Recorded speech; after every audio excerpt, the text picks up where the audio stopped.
আসসালামু আলাইকুম সবাইকে। আশা করি সবাই অনেক, অনেক ভালো আছেন। ইউকে নিয়ে যারা একটু ঘাটাঘাটি করেন তারা অনেকেই হয়তো ইতিমধ্যে জেনে গিয়েছেন যে ইউকে ইমিগ্রেশন রুলসে বেশ কিছু পরিবর্তন আসতে যাচ্ছে। আমি জাস্ট কয়েকটা মেনশন করি যেগুলো স্টুডেন্টদের সাথে সরাসরি রিলেভেন্ট। একটা সবথেকে বড় পরিবর্তন যেটা সেটা হচ্ছে আপনারা অনেকে জানেন যে এতদিন পর্যন্ত ইউকেতে পড়াশোনা করার পর স্টুডেন্টরা ২ বছর বা 24 মান্থের পিএসডব্লিউ পেত।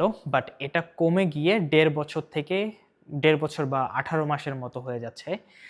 এবং আরেকটা বড় পরিবর্তন হচ্ছে স্কিল ওয়ার্কার রুটে যারা এই দেশে থাকে বা যারা আছে, তারা নরমালি ৫ বছর এই দেশে থাকার পর পার্মানেন্টলি এই দেশে থাকার জন্য এপ্লাই করতে পারত। বাট সেটা ৫ বছর থেকে বেড়ে গিয়ে ৮ থেকে ১০ বছরের দিকে যাচ্ছে। এখনো এই সমস্ত কিছু সাজেশন হিসেবে আছে। এখনো পুরোপুরি ল আকারে পাবলিশড হয়নি। খুব সম্ভবত এই বছর শেষের দিকে অথবা আগামী বছর জানুয়ারি মানে একদম প্রথমের দিক থেকে এটা অ্যাপ্লিকেবল শুরু হবে। সো সেপ্টেম্বর ইনটেকে যারা আসতে চাচ্ছেন তারা খুব সম্ভবত অনেক লাকি, কারণ তাদের উপর এই রুলসগুলো অ্যাপ্লিকেবল হবে না আনটিল এই রুলসগুলো ল আকারে পাবলিশ হচ্ছে।